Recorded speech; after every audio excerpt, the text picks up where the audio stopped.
আমাদের একজন মুসল্লি প্রশ্ন করেছেন যে হালালভাবে কোটিপতি হওয়ার কোনো দোয়া আছে কিনা। আসলে ইসলাম এমন যেখানে সব বিষয়ে দিক নির্দেশনা নবীজি সাল্লাল্লাহু আলাইহি সাল্লাম প্রদান করেছেন।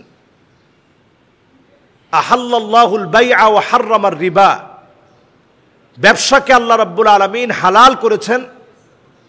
সুদ ভিত্তিক সমাজ বিনির্মাণকে আল্লাহ রাব্বুল আলামিন হারাম করেছেন। নিজে আপনি সুদ খেতে পারবেন না, হারামের প্রতি কাউকে ডাকতে পারবেন না। তাহলে কোটিপতি হওয়ার কোনো দোয়া আছে কিনা, এমন এক প্রশ্ন করা হয়েছিল আলী রাদিয়াল্লাহু তাআলা আনহুর কাছে। আজকে যেমন প্রশ্ন আপনারা করলেন, উনার কাছে এমন একটা প্রশ্ন করা হলো। তিনি 4টা নসিহত করলেন। 1 নম্বরে তিনি বললেন, ওয়ামান আরাদা সাহিবাহু ফাল্লাহু ইয়াকফি। কোটিপতি হওয়ার প্রথম আমল হচ্ছে হালালভাবে আল্লাহকে বন্ধু বানিয়ে নেয়া। আল্লাহকে যদি আপনি বন্ধু বানায় নেন, হালালভাবে আপনি কোটিপতি হতে পারবেন। 2 নম্বরে ওয়ামান আরাদা মুনিসান ওয়ামান আরাদা মুস্তানিসান ফাল কোরআনু ইয়াকফি। কোরআনকে নিঃসঙ্গ সময়ে সঙ্গী বানায় নেন। ইবনে মাসউদ রাদিয়াল্লাহু তাআলা আনহু ইন্তেকালের আগেও সন্তানদের জন্য কোরআনকে রেখে গেলেন।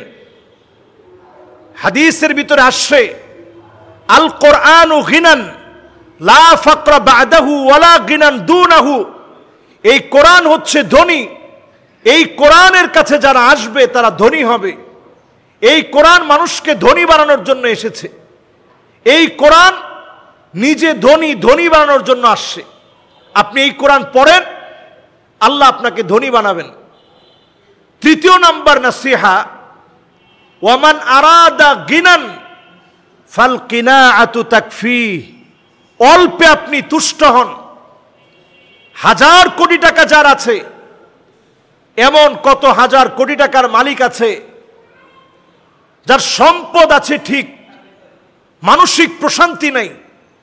এজন্য অল্পে আপনি তুষ্ট হন, আপনার কাছে মনে হবে আপনি কোটিপতি। কোটিপতি হওয়ার জন্য অল্পে তুষ্ট হওয়া লাগে। সাহাবায়ে কেরামের মধ্যে এমন সাহাবী ছিল, আবু দাহদা রাদিয়াল্লাহু তাআলা আনহু এমন সাহাবী ছিলেন, খেজুরের বাগান নিয়ে 600 খেজুর গাছ ওনার বাগানে আছে। একটা খেজুর গাছ নিয়ে দ্বন্দ্ব হয়েছে। নবীজি বলছেন জান্নাতের বিনিময়ে এটা দিয়ে দাও। তারপরও দিতে রাজি হয় নাই। সাহাবী এসে প্রশ্ন করছে, নবীজি এই অফার কি সবার জন্যে? বলছে হ্যাঁ সবার জন্যে। তিনি ওই লোককে গিয়ে বললেন, ভাই তুমি আমার 600 খেজুর গাছ নিয়ে যাও। জান্নাতের একটা খেজুর গাছের বিনিময়ে দুনিয়ার 600 খেজুর গাছ দান করে দিলেন। স্ত্রী সন্তান সবাইকে বললেন, চলো আজকে থেকে এই জায়গা আর আমাদের না। আমরা ওই একটা খেজুর গাছের জন্য আল্লাহর জান্নাতের একটা খেজুর গাছের বিনিময়ে 600 খেজুর গাছ আমি আল্লাহর রাহে দান করে দিয়েছি। সুবহানাল্লাহ বিহামদি। চিন্তা করেন, অল্প তুষ্ট হওয়া, অল্পে হৃদয় ভরা, অল্পে তুষ্টে থাকা, অল্পে তুষ্ট হওয়া, এটা কত বড় বিষয় যেটা আপনাকে ধনী বানিয়ে দিবে। কোটিপতি হতে চান, অল্পে তুষ্ট থাকুন।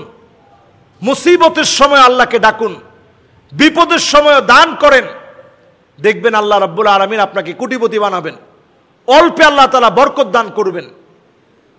এরপর 5 নম্বরে, ওয়ামান আরাদা ওয়াইদান ফাল মাউতু ইয়াকফি। যে জীবন পরিবর্তন করতে চায় ওয়াজ শুনে, সে যেন মৃত্যু থেকে ওয়াজ সংগ্রহ করে ওয়াজ শুনে। মৃত্যু নামক বক্তার ওয়াজ শুনলে আপনার জীবন পরিবর্তন হবে। প্রতিনিয়ত এই যে মানুষের মৃত্যু হচ্ছে, এক একটা এলান দিয়ে যাচ্ছে, ঘোষণা করে দিয়ে যাচ্ছে যে কোনো সময় তুমিও চলে যেতে পারো, তুমিও কবরবাসী হয়ে যেতে পারো। এই মৃত্যু থেকে শিক্ষা গ্রহণ করেন। এই 4টি বিষয়ের পরে আমি বলবো ছোট্ট একটা দোয়া পড়েন। ছোট্ট একটা দোয়া পড়ুন, কোরআনের শেখানো দোয়া। রব্বানা আতিনা ফিদ দুনিয়া হাসানা وفي الآخرة حسنة وقنا عذاب النار। এটা কোরআনের শেখানো দোয়া। এই দোয়া পড়েন, দুনিয়া আখিরাতের কল্যাণ আল্লাহ বাড়িয়ে দিবেন। আল্লাহুম্মা জিদনা ওয়ালা তানকুসনা, আল্লাহুম্মা আকরিমনা ওয়ালা তুহিন্না, আল্লাহুম্মা আতিনা ওয়ালা তাহরিমনা, আল্লাহুম্মা আসিরনা ওয়ালা তুসির আলাইনা। এই দোয়াটাও পড়তে পারেন ধনী হওয়ার জন্য। আল্লাহ রাব্বুল আলামিন যতটুকু আমাদেরকে দিয়েছেন অল্পে তুষ্ট হওয়ার তৌফিক দান করুক। আল্লাহ পাক আমাদের ধন সম্পদের বারাকা আল্লাহ তাআলা বৃদ্ধি করে দিক। এই রমাদানুল মুবারকে আল্লাহ রাব্বুল আলামিন প্রত্যেককে দান করার তৌফিক দান করুক। আসসালামু আলাইকুম ওয়া রাহমাতুল্লাহি ওয়া বারাকাতুহু।